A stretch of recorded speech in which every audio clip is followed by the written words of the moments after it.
Jim Rubney here with eRealEstateCoach.com. I'm here with the amazing Skye Flora. Skye is an all-star. She's been in the business. This is going into your fourth year, but 3 years. You've done $30 million in business, an incredible amount. Last year you did $10 million, and that's an amazing number for a lot of agents. For most agents in the country, that's an incredible number. So thank you. Let's talk about how you accomplish that. How do you get there? And we were talking before the interview about your day. Like, what do you do? Yeah. So what's your secrets? Well, I don't know.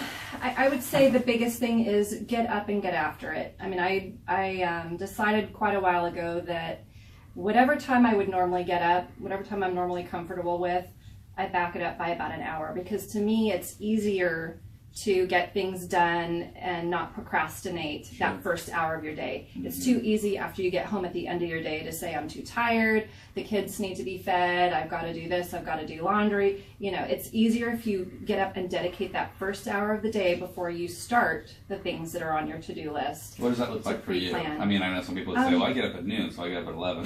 Right, yes. Yeah, so I mean, I'm up by 6. 6, okay. I mean, sometimes it's a little earlier, just depending on what I need to do. And then during that hour, I really use it to kind of focus on what the rest of my day is going to look like, what appointments I have, what I need to be prepared for, make sure I've got everything all lined up. I'll use it for educational time. What are you doing during that to educate yourself? I usually will either read a book, something that's like business related or inspiring, or listening to podcasts. There are quite a few. If you just go into like your podcast app and type in the word real estate or real estate investing, you're going to bring up all kinds of companies that, you know, and they've got so much to say. And some of them you kind of breeze through quickly, and some you really take good notes because they've got great information. So then you get to the office and you work, and one of the things we were talking about is you show up and work. Yes. So when you come in the morning, what is your schedule? How do you approach the day? The first thing I do is I look at my schedule, and I just kind of want to know what I've got going on, and then one thing that I do at the beginning of the year is I time block. Nice. So there are certain things that I have recurring that just show up on my calendar every week, and that way I don't forget that that's what that hour is for. Sure. There's like a power hour. What's that? What's a power hour? Power hour is just kind of going through and making phone calls and getting my week lined up for the following week. Gotcha. Okay. So if it's Thursday or Friday rolls around, I'm trying to really schedule the coffee dates, schedule lunches, whatever I need for the following week. How many of those do you do a week? Coffee dates and lunches, I would say it seems like I have a hard time finding a day that I don't have one of those going on. Wow, so almost every day. Not every week. In a perfect world, that would happen every week for me, but at least three, and it could be a combination of coffee or lunch. And how much time would you say you spend in lead generation daily? Probably close to an hour. And that is your sphere of influence primarily? Yes. Okay. So primarily sphere of influence, or any sort of leads maybe that I've generated that I haven't. Follow up. Yes, just follow up. I do have a few people in my file that maybe are not ready right at this minute, but I still find it necessary and important to check in with them on a pretty regular basis so that when they are ready, they don't have somebody else in mind, that they still remember me. So what? One question I didn't ask you before this interview is what percentage of your business is buyers and what percentage is sellers? I would say at this point it's pretty close to being even. Probably a little more towards the buying side, which is something that I actually really enjoy working with buyers. But I do plan to kind of shift that ratio going forward. To sellers. Yes. And that just means it's going to be a lot of work, but... How many transactions did you close last year with $10 million? 26. 26 transactions. Yeah. So we talked... and a commercial lease. And a commercial lease, yes! So we talked about your size of your database and your greatest challenge coming into the new year, which for you is what? The biggest challenge I would say is just adding to my sphere. Adding and making it grow. But how many are in your sphere today? About 125. And you were embarrassed by the number, but... Yes, because I know it's not nearly what it should be, but I am pretty particular about who I put into that. I'm not I meet somebody at the grocery store and put them in, and or go through my school roster and load up all the parents. I mean, that's great. There's nothing wrong with that, and I totally have respect for people that do that, because it could be a lead down the road. But and maybe that's something that I should be doing more of. But I really kind of like to have a manageable amount.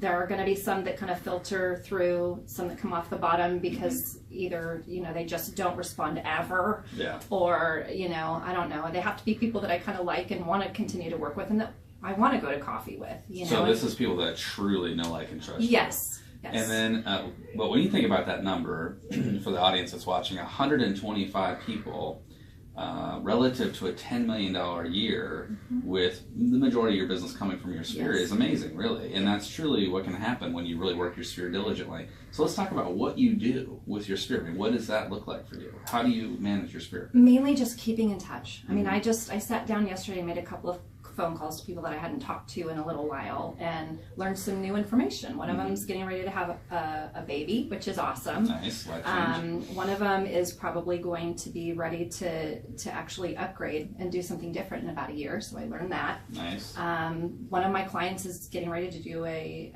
kitchen remodel, and so it's just, and that opens up a whole new dialogue, and I'm able to help and provide names of contractors and things that might be. Are you managing people through a CRM?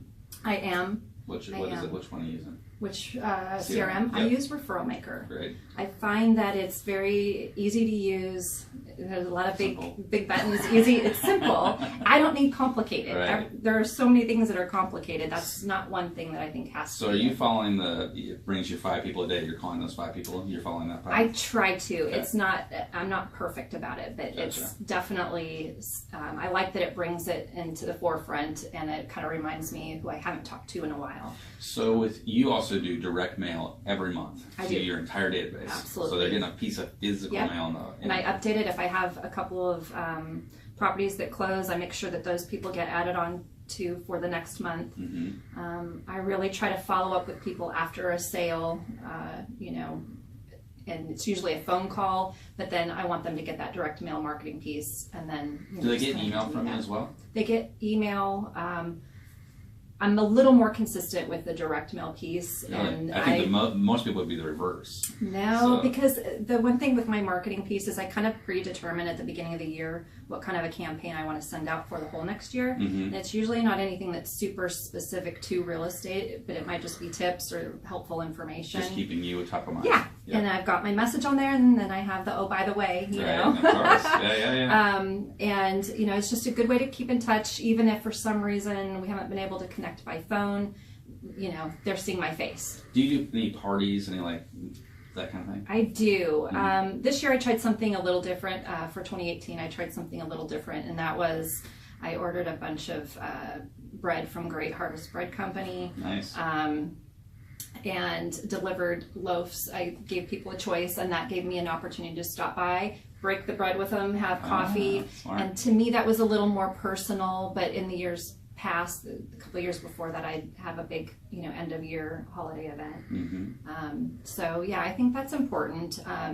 Probably could do a few more of those a year, but just that end of year is really nice. And I always try to do it in October, before people actually get started with Thanksgiving and Christmas, and I find that I've had a better turnout by doing that. So you have an amazing career, amazing things are ahead. Thank you, Skye Flora, for all your great information. And if you want more information like this, check us out at eRealEstateCoach.com for lots of great tools and techniques and tips. Have a great day. Thanks.